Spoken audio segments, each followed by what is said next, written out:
SSC से जुड़ी हुई सारी न्यूज़ और फ्री ऑनलाइन कोचिंग के लिए सब्सक्राइब करें और बेल आइकन दबाना ना भूलें सारे नोटिफिकेशन आप तक पहुंचने के लिए। तो hi friends, welcome to SSC mindset. एक बार फिर आप लोगों का स्वागत है एसएससी माइंडसेट में। और फाइनली हम अपनी पॉलिटी का जो क्रैश कोर्स है, जो लक्ष्मीकांत की बुक पर पूरा बेस्ड होगा, मैं जो पूरा बुक में है आपको वही समझाऊंगा और जल्दी से जल्दी समझाने की कोशिश करूंगा, जिसमें आपको पूरा बुक पढ़ने में लगभग 1 महीना लगता है। 1 महीना ना लगे, मैं आपको सिर्फ 11 से 12 वीडियो में पूरा आपको लक्ष्मीकांत समझाने की कोशिश करूंगा, जिससे क्या होगा, आपका टाइम बचेगा। ठीक है, अगर आप चाहेंगे तो आप एक दिन में वो पूरी वीडियोस देख सकते हैं और एकदम सिंपल भाषा में आपको समझाने का कोशिश करूंगा। ठीक है, अब देखिए, कल मैंने वीडियो बनाया था, ठीक है, ओवरव्यू के बारे में, इसका ओवरव्यू दिया था कि मैं क्या क्या पढ़ाऊँगा। तो उसमें बहुत सारे कमेंट आए कि सर हिंदी में बनाइएगा। ठीक है, अब देखिए, मैं आपको बताऊं कि हिंदी में बनाने के, हिंदी के जो पॉलिटिकल कुछ शब्द ऐसे होते हैं जो बहुत ही टफ होते हैं समझने के लिए। ठीक है, अब आधे बच्चे होते हैं जो इंग्लिश में हैं, आधे बच्चे ऐसे हैं जो हिंदी में, और कुछ बच्चे ऐसे हैं जो बाइलिंगुअल कहते हैं। तो देखिए, मैं अब हिंदी टाइपिंग मैं नहीं जानता, ठीक है, ये खुद पूरा टाइप करना पड़ता है मुझे, इसलिए मैंने इंग्लिश में टाइप कर दिया। ठीक है, उसके बाद क्या किया है कि अब मैं, देखिए, मैं आपको हिंदी में समझा सकता हूँ कि मैं आपको हिंदी में बोल बोल कर पूरा एकदम समझा दूंगा और ऐसी भाषा में समझाऊंगा कि आपको समझ में आ जाए। पर अब कुछ बच्चे बोल रहे हैं सर हिंदी में लिखा हुआ चाहिए उन्हें। तो देखिए, अगर हिंदी में आपको लिखा हुआ चाहिए तो मुझे पहले क्या, मुझे टाइम लगेगा, देखिए, और मैं सीजीएल तक नहीं करा पाऊंगा। क्यों? पहले मुझे कोई एक ऐसा बंदा ढूंढना पड़ेगा जो मुझे हिंदी में पूरा टाइप करके दे। ठीक है, जो मैंने लिखा है उसको मैं दूंगा, फिर वो मुझे हिंदी में टाइप करके देगा। ठीक है, और अभी मेरा इतना कोई, मतलब फाइनेंशियल कंडीशन भी इतनी ठीक नहीं है कि मैं किसी को लिखवा सकूं, क्योंकि कोई बंदा फ्री में नहीं लिखेगा मुझसे, वो पैसे मांगेगा, और जो अभी मेरे पास खुद के खर्चे के लिए भी पैसे नहीं हो पाते, तो मैं दूसरे का खर्चा कहाँ से उठा पाऊंगा।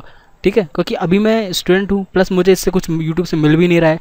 तो जो मैं कर रहा हूँ वो सिर्फ अपने पैशन की वजह से कर रहा हूँ, मैं भी प्रिपरेशन कर रहा हूँ, तो आपको ये समझना पड़ेगा। ठीक है, देखिए, पर पूरी कोशिश करूँगा कि आपको ज़्यादा से ज़्यादा समझ में आए। ठीक है, एकदम सिंपल भाषा में आपको एकदम पूरी स्टोरी वाइज चलूँगा, समझाने की कोशिश करूँगा आपको। तो चलिए स्टार्ट करते हैं बिना कोई वक्त गए हुए। देखिए, सारी बाकी बातें हैं, फिर भी अगर किसी को प्रॉब्लम होता है यार, वो मुझे कमेंट में लिख दे कि सर मुझे समझने में प्रॉब्लम आ रही है। ठीक है, तो मैं उसे कोशिश करूँगा कि यार अलग से फिर कोई हिंदी वीडियो बनाऊँ। पर देखिए, हिंदी में भी मैं वही बोलूँगा जो मैं अभी बोल रहा हूँ। ठीक है, तो लिखा हुआ से ज़्यादा आप जो सुन रहे हैं ना, वो ज़्यादा मायने रखता है। ठीक है, तो वो सब आगे हम बातें छोड़ते हैं, हम बात करते हैं अपनी देखो, जो पहला पार्ट 1 है वो है हिस्टोरिकल बैकग्राउंड। ठीक है, हिस्टोरिकल बैकग्राउंड का मतलब कि देखिए कैसे कैसे हमारा जो संविधान है, जो कॉन्स्टिट्यूशन है, वो निकल कर आया। ठीक है, स्टार्टिंग उसकी कहाँ से हुई।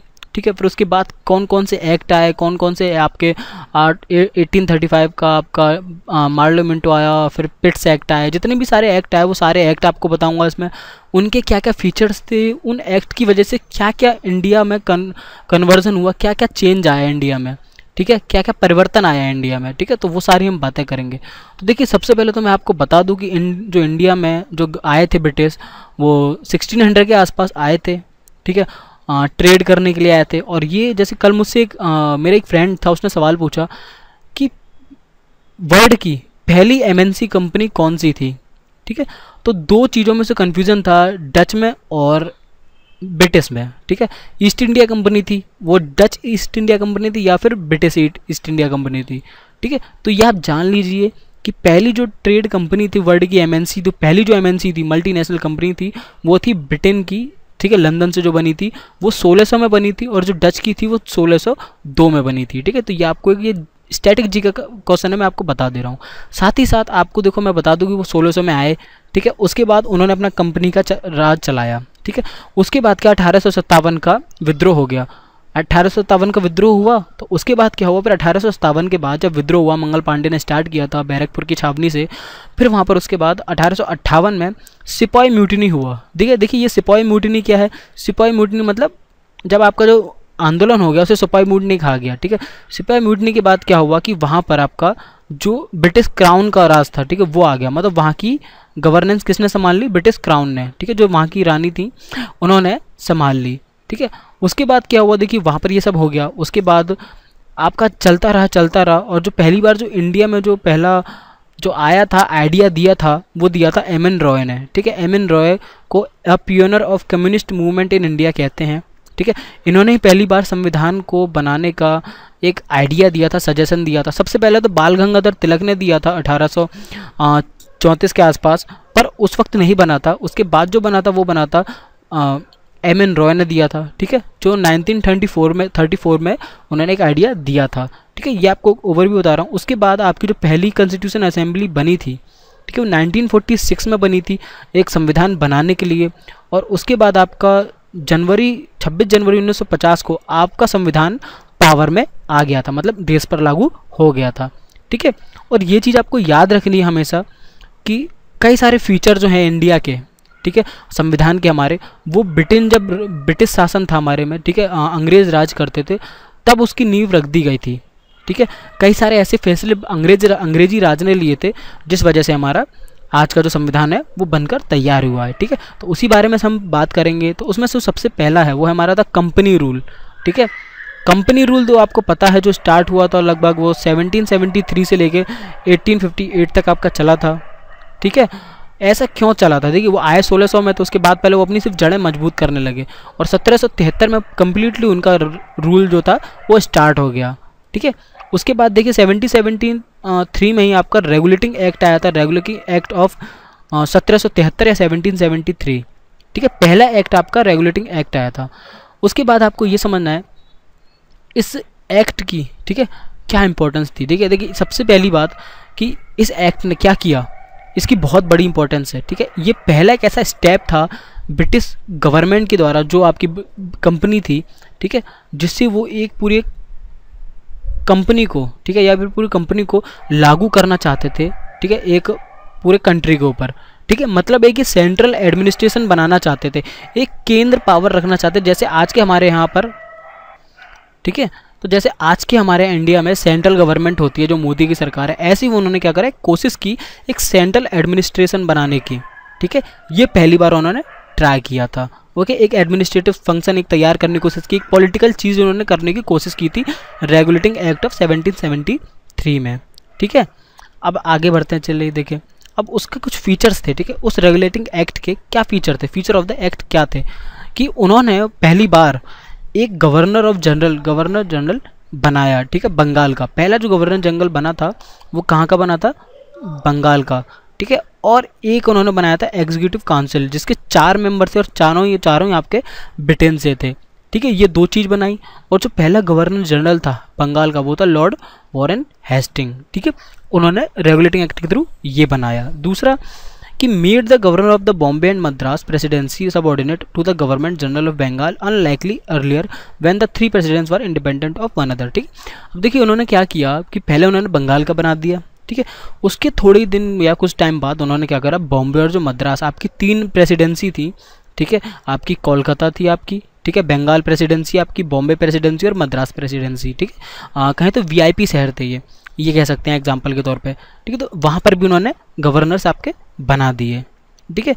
और तीनों को एक इंडिपेंडेंट कर दिया, एक दूसरे से कोई जिनका लेना देना नहीं था। साथ ही साथ उसके बाद उन्होंने क्या किया कि उन्होंने एक सुप्रीम कोर्ट बनाई, ठीक है। 1774 में उन्होंने एक सुप्रीम कोर्ट बनाई जो हमारी कलकत्ता में थी, ठीक है।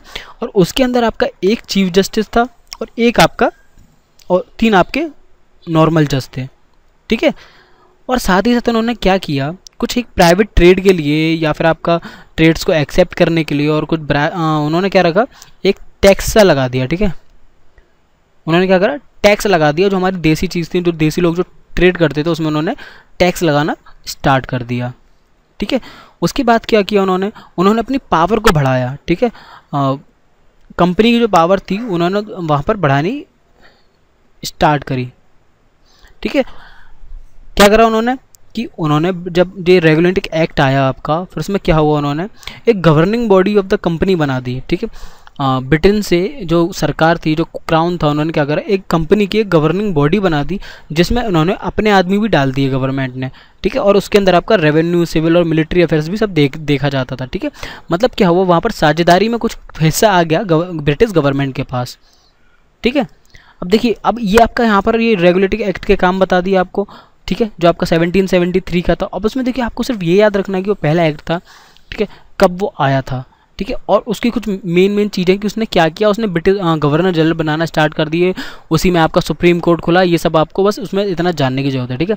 उसके बाद आता है आपका पिट्स इंडिया एक्ट ऑफ 1784, ठीक है, 1784 का पिट्स इंडिया एक्ट, ठीक है। अब ये क्या था, देखिए कुछ आपके डिफेक्ट या कुछ कमी रह गई थी आपके 1773 वाले रेगुलेटिंग एक्ट में, तो उसको दूर करने के लिए आपका पिट्स इंडिया एक्ट 1784 आया, ठीक है, जो आपका पार्लियामेंट थी, ब्रिटिश पार्लियामेंट, वहाँ पर वो पास हुआ 1781 में, ठीक है। Also known as the act of settlement, इसको एक्ट ऑफ सेटलमेंट भी कहते हैं, ठीक है।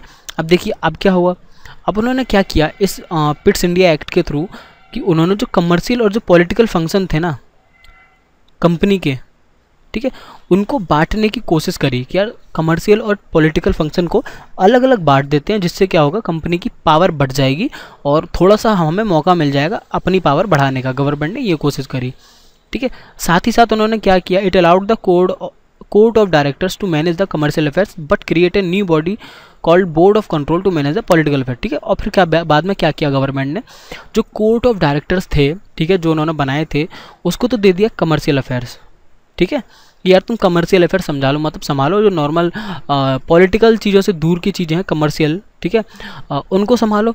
और एक उन्होंने ऑर्गेनाइजेशन बना दिया, पार्टी या बॉडी बना दी, जिसको हमने बोर्ड ऑफ कंट्रोल कहा, और वो मैनेज करने लग गया, वो संभालने लग गया पॉलिटिकल अफेयर्स को, ठीक है। तो ये उन्होंने एक डबल गवर्नमेंट का एक जो वो था ना सिद्धांत, वो लागू किया कि उन्होंने डबल गवर्नमेंट स्टार्ट कर दी, ठीक है। साथ ही साथ उन्होंने क्या किया, उन्होंने जो बोर्ड ऑफ कंट्रोल था ना उसकी पावर बढ़ा दी, साथ में वो सिविल और मिलिट्री गवर्नमेंट जितने भी थे उन सबको संभालने लग गया। तो देखिए इस एक्ट के दो रीज़न थे, क्या पहला तो ये एक्ट आया क्यों, ठीक है, इसलिए आया क्योंकि जब कंपनी थी, जो इंडिया की टेरिटरीज थी ना, वो उसमें क्या करने लगा, एक तरह से बांधने लगा उसको, ठीक है, जिसमें क्या करा, ब्रिटिश पोजेशन इन इंडिया, ठीक है, एक बाउंड्री सी लगाने लगा, जिसमें उन्होंने बता दिया कि यार ये कंपनी की टेरिटरीज हैं और हमारे फिर ये ब्रिटिश कंट्री, ऐसे ब्रिटिश पोजेशंस कह सकते हैं, ठीक है। दूसरा ये कि सेकंड जो क्या कह रहा है, वो कह रहा है the British government was given the supreme control over the companies affair and it's administration in India, ठीक है। अब उसने क्या बोला कि जो ब्रिटिश गवर्नमेंट थी ना, उसने क्या करा, बोर्ड ऑफ जो एक्ट आया था उसमें उन्होंने जो सुप्रीम कंट्रोल था, ठीक है, जो सबसे बड़ा जो कंट्रोल था, वो उन्होंने कंपनी से लेकर थोड़ा सा अपने एडमिनिस्ट्रेशन को दे दिया, ठीक है। उसके बाद आता है आपका चार्टर एक्ट ऑफ 1833। अब देखिए 1833 में उन्होंने क्या करा, देखिए चार्टर एक्ट जो मेनली बना था ना, वो बना था आपका सेंट्रलाइजेशन के लिए, ठीक है, पूरी एक कंट्री को एक सेंट्रलाइजेशन पावर, एक सेंटर पावर में लाने के लिए, ठीक है। अब देखिए इसके फीचर क्या थे, सबसे पहले तो उन्होंने जो गवर्नर जनरल ऑफ बंगाल था, जो वॉरेन हेस्टिंग थे, क्या करा उन्होंने उसको गवर्नर ऑफ इंडिया बना दिया, ठीक है, गवर्नर जनरल ऑफ इंडिया, पूरी ऑल इंडिया का, जो सिविल या मिलिट्री पावर्स को संभालेंगे, ठीक है, पहला तो ये, ठीक है। और बाकी ये सब आपका ठीक है, और सॉरी वो वॉरेन हेस्टिंग तो बंगाल के थे, मैं थोड़ा कंफ्यूज हो गया, वॉरेन हेस्टिंग आपके बंगाल के थे। जो पहले जो आपके गवर्नर जनरल थे इंडिया के, वो लॉर्ड विलियम बेंटिक थे, ठीक है। तो वो बंगाल के कौन थे आपके, वॉरेन हेस्टिंग, और आपके इंडिया के थे आपके लॉर्ड विलियम बेंटिक, ठीक है, आपके first governor general of India थे वो, ठीक है। नेक्स्ट आपका ये है कि जो गवर्नर थे बॉम्बे और मद्रास के, ठीक है, उनसे क्या करा, उनकी जो लेजिस्लेटिव पावर्स थी, ठीक है, उनको क्या करा, जो पूरी एंटायर ब्रिटिश थी ना, पूरी ब्रिटिश लेजिस्लेटिव थी, उसकी सबकी पावर लेकर उनको अलग अलग एक रेगुलेशन में बांट दिया, ठीक है, लॉस के अंदर उन्हें बांध दिया कि यार पूरी पावर नहीं दी, ये कुछ रेगुलेशन उसमें लगा दिए, कुछ लॉज लगा दिए और उनको काम करने के लिए दे दिया, जिनको हमने एक्ट कहा गया, ठीक है। ये सारी चीज़ें हैं। और देखिए बाकी आपका it ended the activities of the East India company as commercial body. हाँ, और एक ये भी मेन है कि इसी चार्टर एक्ट में आपका क्या हुआ कि जो ईस्ट इंडिया कंपनी थी ना, सिर्फ उसको एक कमर्शियल बॉडी की तरह छोड़ दिया कि अब उसका पॉलिटिकल अफेयर्स में कोई भाग नहीं है, ठीक है। ये आपका चार्टर एक्ट था, बाकी इसका आपको कोई इतना इंपॉर्टेंट है नहीं। नेक्स्ट आपका आता चार्टर एक्ट ऑफ 1853, ठीक है। ये क्या कह रहा है, ये एक लास्ट सीरीज़ थी चार्टर एक्ट की जो ब्रिटिश पार्लियामेंट ने 1853 में लागू की, ठीक है। ये कॉन्स्टिट्यूशनल लैंडमार्क था, ओके। 1853 को क्या कहते हैं, कॉन्स्टिट्यूशनल लैंडमार्क था। इतना कोई इंपॉर्टेंट नहीं है। देखिए आपका चार्टर एक्ट, बस आपको याद रखना है कि चार्टर ऑफ 1853 आया था आपका 1853 में आया था, ठीक है। और उससे पहले जो आपका था वो भी चार्टर एक्ट ऑफ 1833, ठीक है। 1833 और 1853 उसके 20 साल बाद ये आया था, ठीक है। इसके फीचर्स में कुछ नहीं करता। ये जो लेजिस्लेटिव और एग्जीक्यूटिव फंक्शंस हैं गवर्नर जनरल काउंसिल के, उनको एक एक्स्ट्रा नए मेंबर्स उसने दे दिए जिसको लेजिस्लेटिव काउंसिलर्स कहा गया, ठीक है। उसका मेन बस यही था कि वो एक 6 न्यू मेंबर्स दे देता है हमारे जो लेजिस्लेटिव पावर्स हैं गवर्नर सर उनको, ठीक है। उसके बाद क्या कहते हैं, और इसी में आपके चार्टर एक्ट ऑफ 1853 में, हाँ ये बहुत इंपॉर्टेंट है आपके लिए, कि सिविल सर्विस की जो आपकी रिक्रूटमेंट थी या जो नौकरी पाने का एक हिस्सा था वो आपका चार्टर एक्ट ऑफ 1853 में ही चालू होता है, ठीक है। आपका 1853 का जो एक्ट था उसी के अंदर ये आपका आते हैं, जिसको क्या कहा गया, मैकलॉय कमेटी कहा गया, ठीक है। मैकलॉय कमेटी, ठीक है। तो उसे मैकलॉय कमेटी को वो क्या थी, वो आपकी the committee of Indian civil service थी वो, ठीक है। इंडियन सिविल सर्विस की एग्ज़ाम वो आपको करवाती थी, जो 1854 में अपॉइंट की गई थी, ठीक है। और देखिए जो इंपॉर्टेंट चीज़ें मैंने आपका कहा था मैं वही आपको बताऊंगा, ठीक है। और इसके बाद इसका जो इम्पोर्टेंट है वो इतना कोई इम्पोर्टेंट नहीं है इसके लिए आपका, ठीक है। उसके बाद आपका देखिए क्राउन रूल आ जाता है, ठीक है। अब सीधे क्राउन रूल में आ जाइए। जो मेन आपके कुछ चीज़ें वो यहाँ पर आती हैं, ठीक है। तो क्राउन रूल क्या कह रहा है आपका कि 1858 1947, ठीक है। गवर्नमेंट ऑफ इंडियन एक्ट 1858, ठीक है। 1857 के रिवोल्ट के बाद क्या होता है कि पहली बार जो लड़ाई होती है इंडिया की, सिपाही म्यूटनी के नाम से जो जानी जाती है, उसके बाद एक एक्ट आता है, ठीक है। 1858 में से act for the good government of India कहा गया, ठीक है। उसे कहते हैं गवर्नमेंट ऑफ इंडिया एक्ट 1858, ठीक है। अब ये सवाल आपसे आ सकता है कि act for good government of India क्या है, तो उसे हम कहेंगे गवर्नमेंट ऑफ इंडिया एक्ट 1858, ठीक है। इसमें क्या होता है, जो ईस्ट इंडिया कंपनी थी उसको बंद कर दिया गया, मतलब उसे यहाँ से ख़त्म कर दिया गया, और जो सारी पावर थी वो आपकी गवर्नमेंट टेरिटरीज और जो रेवेन्यूज़ था वो सब आपका ब्रिटिश क्राउन के पास चला जाता है, ठीक है। थोड़ा बहुत जो शेयर था ईस्ट इंडिया कंपनी का उसे भी ख़त्म कर दिया जाता है, ठीक है। उसके बाद इसके कुछ फीचर्स तो आपको मैंने बता दिया कि यहाँ पर वो ख़त्म हो जाती है, ठीक है। सारी पावर आपकी चली जाती है, और जो आपके गवर्नर जनरल थे इस एक्ट के थ्रू, उनका नाम बदलकर वायसराय ऑफ इंडिया रख दिया जाता है, ठीक है। उनका नाम वायसराय ऑफ कर दिया जाता है। जो आपके लॉर्ड कैनिंग थे, ठीक है, वो लॉर्ड कैनिंग आपके पहले वायसराय बनाए जाते हैं, ठीक है। इंडिया के पहले वायसराय ऑफ इंडिया कौन थे, वो थे लॉर्ड कैनिंग, ठीक है। उसके साथ ही आपकी जो डबल गवर्नमेंट थी, जो आपकी एक पॉलिटिकल अफेयर संभालती थी और जो आपकी कमर्शियल ट्रेड संभालती थी, उन दोनों का भी एंड हो जाता है, ठीक है। और आपके बोर्ड ऑफ कंट्रोल और कोर्ट ऑफ डायरेक्टर्स भी ख़त्म कर दिए जाते हैं, ठीक है। उसके बाद आपका इंडिया में इसी में एक सेक्रेटरी ऑफ स्टेट आपका बनाया जाता है, ठीक है, जो सारी अथॉरिटी रखता है पूरे इंडियन एडमिनिस्ट्रेटिव के ऊपर, ठीक है। ये आपको याद रखना है कि आपका सेक्रेटरी ऑफ स्टेट कौन से एक्ट के अंदर आता है। The secretary of the state was a member of British cabinet and was responsible the ultimate of the British parliament, ठीक है। और वो क्या होता है, वो आपका रिस्पॉन्सिबल होता है ब्रिटिश पार्लियामेंट के लिए, मतलब ब्रिटिश पार्लियामेंट को सारे जवाब देगा। साथ ही साथ उसके पास सारी पावर्स होती हैं और वो सीधा सीधा एक मेंबर होता है ब्रिटिश कैबिनेट का, ठीक है। और उसके बाद क्या करते हैं वो आपका कि वो एक 15 मेंबर की, 15 लोगों की एक काउंसिल बनाते हैं, ठीक है, जो असिस्ट करती है secretary of state of India को। मतलब असिस्टेंट होते हैं, 15 असिस्टेंट होते हैं आपके सेक्रेटरी स्टेट ऑफ इंडिया को, जो उसने एडवाइस देते हैं, ठीक है। और उन्हें कहते हैं एडवाइजरी बॉडी, ठीक है, जो एडवाइस देने का काम करते हैं, ठीक है। और आपका देखिए इसमें और इतना कोई इंपॉर्टेंट है नहीं, अब आगे बढ़ते हैं। उसके बाद आता है आपका Indian council act of 1861 and 1892 और 1909, ठीक है, 1909, ठीक है। इंडियन काउंसिल एक्ट आए आपके लगातार 3 आए, 1861, 1892 और 1909 का एक्ट, ठीक है। ये 1857 में जब आपका हुआ था, जो विद्रोह हुआ था, ठीक है, उसके बाद क्या ब्रिटिश गवर्नमेंट पूरी तरह से, मतलब एक तरह से डर गई थी और उन्हें लगा कि यार वो थोड़ा चेंज लाना चाहिए, उन्हें कुछ अपनी पॉलिसीज़ में चेंज करना चाहिए। इस वजह से उन्होंने ये 3 act Indian council of act निकाले, ठीक है। और इसे हम कह सकते हैं कि यार ये हमारा पॉलिटिकल हिस्ट्री ऑफ इंडिया में बहुत बड़ा एक चेंज लाए थे, ठीक है। इसमें इन्होंने क्या किया कि यार जो इंडियन काउंसिल थी ना, वो एक तरह से कह सकते हैं इंपॉर्टेंट लैंडमार्क है हमारी इंडियन पॉलिटिक्स के लिए, ठीक है। इन्होंने क्या करा कि यार एक रिप्रेजेंटेटिव जो होते हैं इंडिया से लिए, ठीक है, इंडिया के कुछ लोगों को लिया जिन्होंने लॉ मेकिंग, कहें तो नियम या कानून बनाने में प्रोसेस में हेल्प की, ठीक है। तो ये पहली बार हुआ था जब किसी एक इंडियन को वहाँ के कानून, इंडिया के कानून बनाने के लिए स्टार्ट किया गया था। ये एक्ट ऑफ 1861 में, ठीक है, एक्ट ऑफ 1861 में, ठीक है, ये आपको याद रखना। और 1862 में क्या हुआ, जो लॉर्ड कैनिंग थे, जो वायसराय थे इंडिया के, उन्होंने 3 इंडियन को, ठीक है, 3 इंडियन को नॉमिनेट किया था लेजिस्लेटिव काउंसिल के लिए, जो थे आपके राजा ऑफ बनारस, ठीक है, महाराजा ऑफ पटियाला और सर दिनकर राव, ठीक है।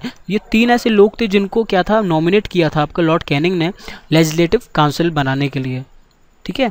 उसके बाद देखिए आपको ये भी याद रखना है कि it initiated the process of decentralisation by restoring the legislative power to the Bombay and Madras presidency, ठीक है।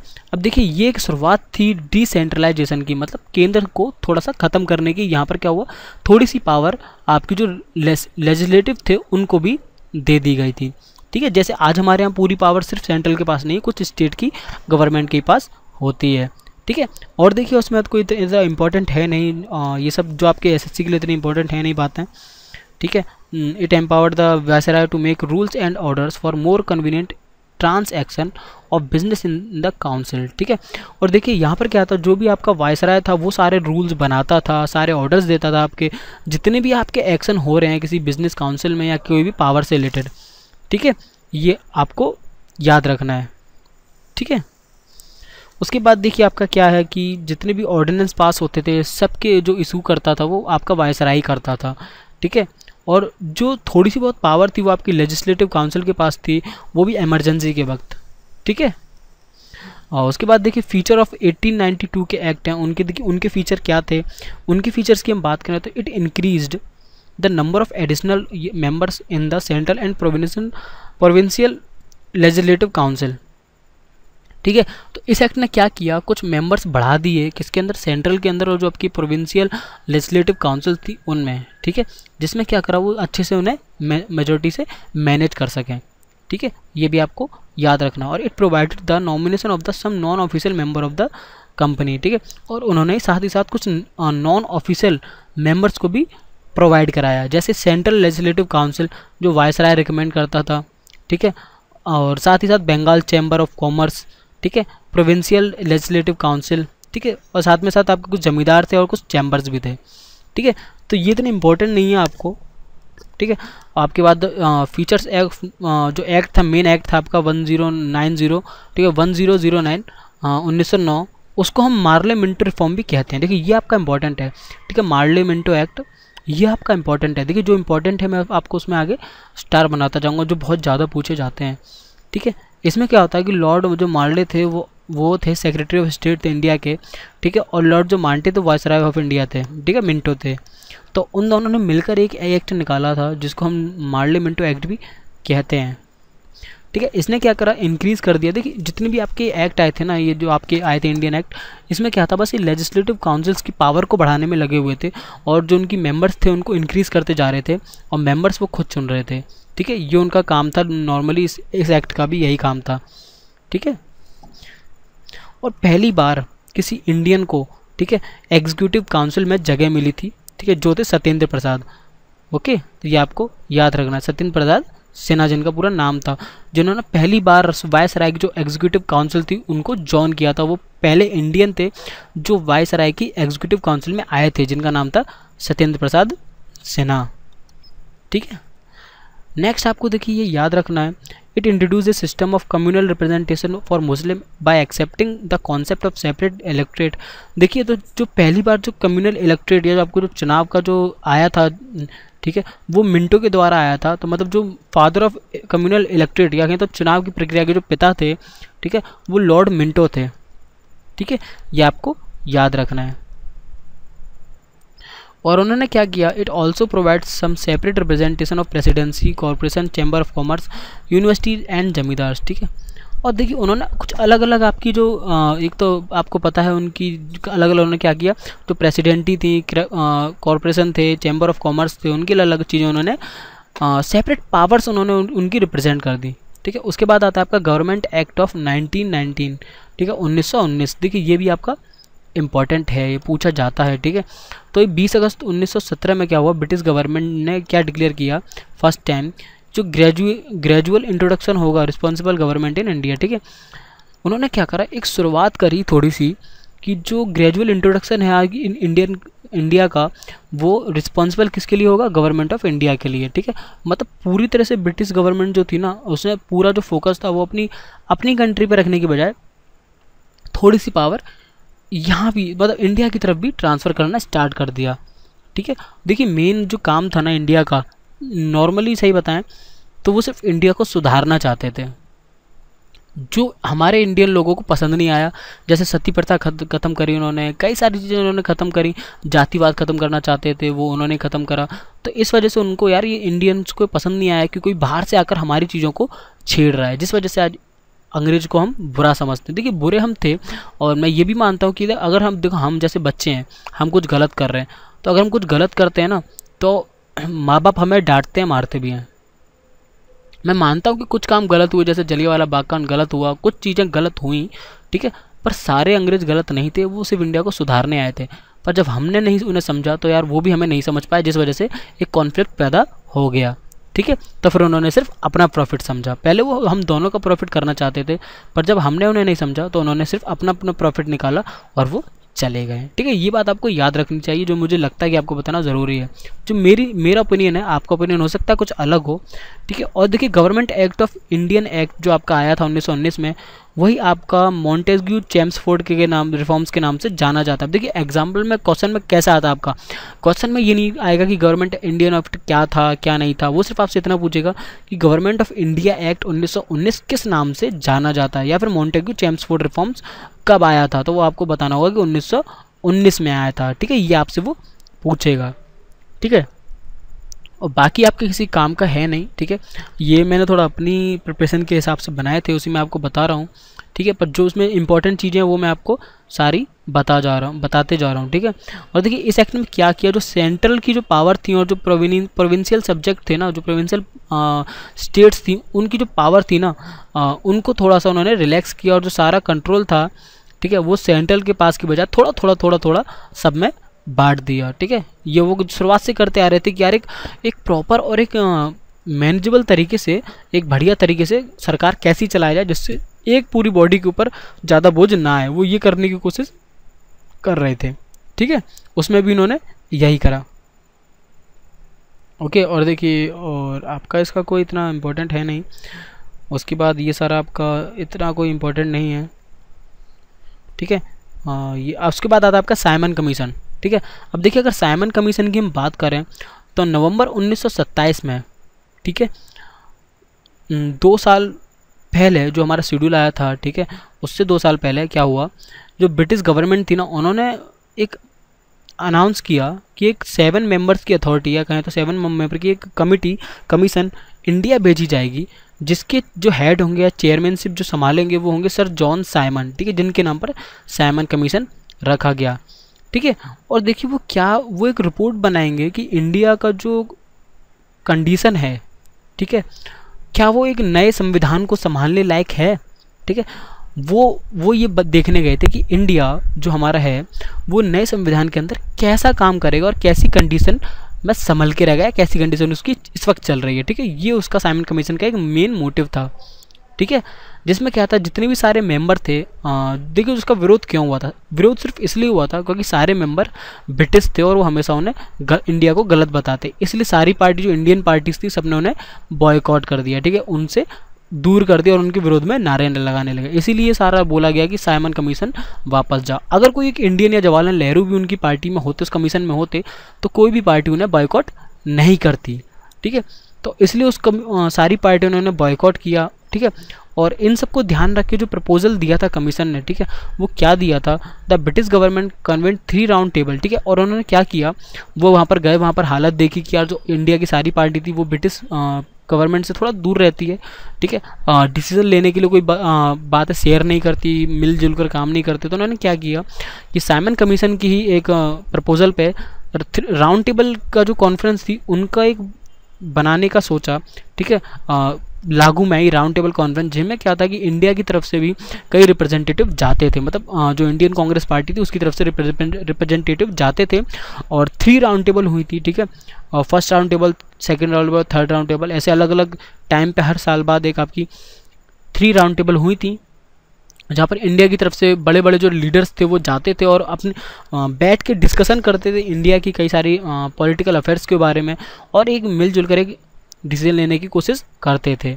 ठीक है, और वहीं पर एक वाइट पेपर कॉन्स्टिट्यूशनल रिफॉर्म भी आया था। ठीक है, वहाँ पर मतलब वाइट पेपर कहते हैं कि अगर से मिलजुल कर एक कोई एक चीज़ लागू की जाए तो उसे वाइट पेपर के नाम से जाना गया। ठीक है, उसके बाद आता है आपका कम्युनल अवार्ड। ठीक है, देखिए कम्युनल अवार्ड बहुत इंपॉर्टेंट है आपके एग्जाम के लिए, बहुत ज़्यादा इंपॉर्टेंट है, क्योंकि यहाँ पर ही पहली बार एक रिजर्वेशन का सिस्टम लागू हुआ था। ठीक है, यहाँ पर क्या था कि 1932 में, ठीक है, जो मैकडोनल्ड थे, ठीक है, आर मैकडोनल्ड या रैमसे मैकडोनल्ड, उन्होंने क्या किया, एक ब्रिटिश जो प्राइम मिनिस्टर थे, ठीक है, ये उन्होंने अनाउंस किया या कि जो रिप्रेजेंट क्या करेंगे वो, उन्होंने ये अनाउंस किया कि जो माइनॉरिटीज़ हैं, ठीक है, इंडिया में जो माइनॉरिटीज़ के लोग हैं, ठीक है, उनको एक कम्युनल अवार्ड के अंडर लाया जाएगा। उसमें क्या होगा कि वह जो सेपरेट जो इलेक्टोरेट है उसको अलग नहीं करेंगे।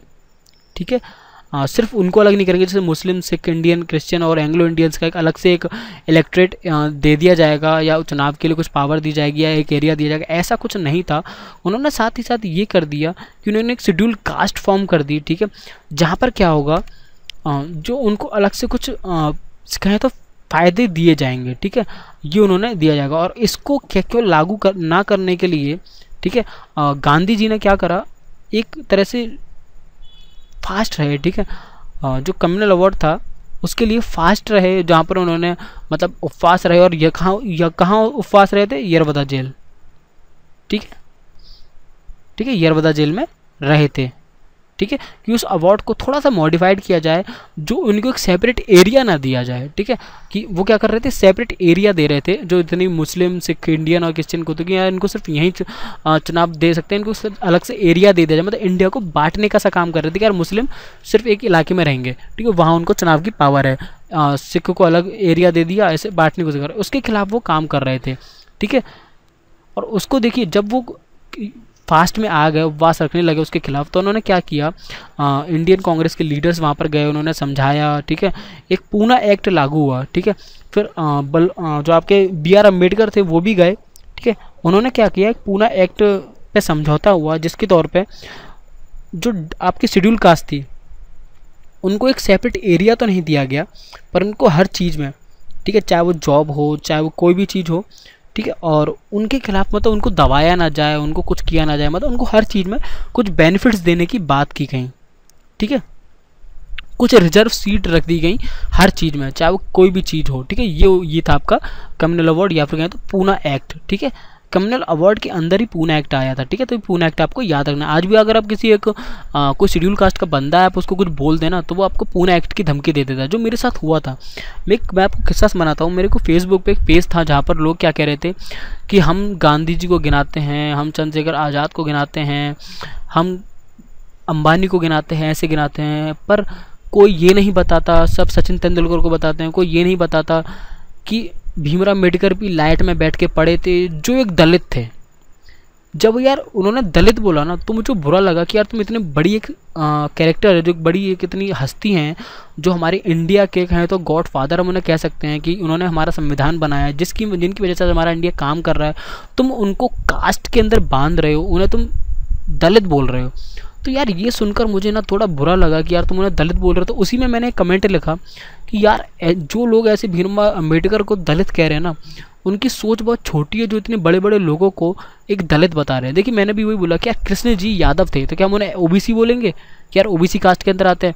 वो गलत था। ठीक है, तो उसमें एक आदमी ने मुझे क्या बोला कि लगता है तुमने पूना एक्ट के बारे में नहीं सुना, पूना एक्ट तो तुम जानते ही होगे, अगर तुम किसी दलित के बारे में कुछ कहोगे तो ऐसा हो जाएगा, वैसा हो जाएगा।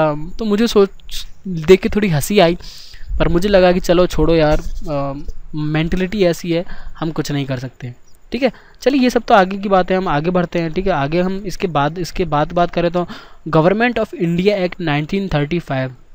ठीक है, ये एक्ट सबसे बड़ा आपका इंपॉर्टेंट है, क्योंकि सबसे ज़्यादा हमारे संविधान का हिस्सा इसी में से लिया गया है। लगभग मैं कहूँ तो आपका 70% हिस्सा इसी में से आया है। ठीक है, अगर देखिए क्वेश्चन आता है कि सबसे ज़्यादा भाग आपके संविधान में किस एक्ट से लिया गया, तो वो आपका 1935 का गवर्नमेंट एक्ट है। ठीक है, सबसे ज़्यादा देखिए इसमें क्या था, इसमें आपके 10 शेड्यूल्स हैं, 321 सेक्शन है आपके। ठीक है, सबसे लेंथी और डिटेल डॉक्यूमेंट यही था आपके पूरे संविधान के अंदर। ठीक है, तो ये इसकी एक स्पेशलिटी है जो आपको याद रखनी ही रखनी है। ठीक है, उसके बाद आपको देखिए और क्या याद रखना है कि ये हमें एक ऑल इंडिया फेडरेशन प्रोवाइड कराता था। ठीक है, इसके अंदर क्या थी, 3 लिस्ट भी आई। ठीक है, इसी एक्ट के अंदर 3 लिस्ट आई जो आज हमारे लिए बहुत इंपॉर्टेंट है। पहली जो आई थी वो आई थी फेडरल लिस्ट।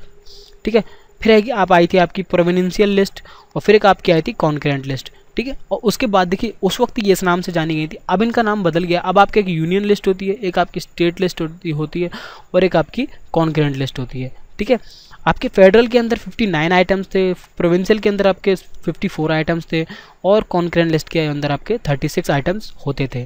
ठीक है, तो ये आपको याद रखना है। ठीक है, उसके बाद देखिए क्या है, जितनी भी एक प्रोविंशियल ऑटोनॉमी थी, ठीक है, जो आपके प्रोविंशियल जो आपके कहते तो जितने भी आपके राजघराने थे उनको ख़त्म करने की कोशिश की, ख़त्म करने की मतलब उन्हें इंडिया में जोड़ने की कोशिश की इसी के अंदर, और एक एडमिनिस्ट्रेशन सर्विस जो थी वो आपकी लागू करने की इसमें पूरी कोशिश की गई। और जितने भी आपके मिनिस्टर्स थे वो सारे रिस्पॉन्सिबल थे आपके प्रोविंशियल लेजिस्लेचर के अंदर। ठीक है, और ये जो एक्ट था आपका, ये आपका 1937 में आया। ठीक है, लागू हो गया, मतलब 1935 में तो आ गया और 1937 में लागू हो गया, और 1939 में ठीक 2 साल बाद इसको बंद कर दिया गया। ठीक है, और उसके बाद ही देखिए ये कोई इम्पोर्टेंट नहीं है आपके लिए। हाँ, और देखिए इसी के अंदर आपका जो काउंसिल ऑफ इंडिया था, ठीक है, जो गवर्नमेंट ऑफ इंडिया एक्ट 1858 में बना था उसको ख़त्म कर दिया गया। ठीक है, और इसकी जगह पे एक सेक्रेटरी ऑफ इंडिया जो स्टेट की थी ना, उसको एक एडवाइजरी टीम दे दी गई। ठीक है, काउंसिल ऑफ इंडिया ख़त्म कर दिया गया। ठीक है, और इसके बाद देखिए क्या था, हाँ ये और है कि एक आपको इसी के अंदर एक क्या प्रोवाइड किया गया कि यार आपको एक रिजर्व बैंक ऑफ इंडिया बनाना चाहिए। ठीक है, जो कंट्री की सारी करेंसी को कंट्रोल करे। ठीक है, तो इसी के अंदर ये भी आया था, ये भी आपको याद रखना है कि रिजर्व बैंक का जो पहला एक प्रोविज़न था वो कब प्रोवाइड किया गया था, वो आपका प्रोवाइड किया गया था आपको जो गवर्नमेंट इंडिया एक्ट ऑफ 1935। ठीक है, ये आपको याद रखना है।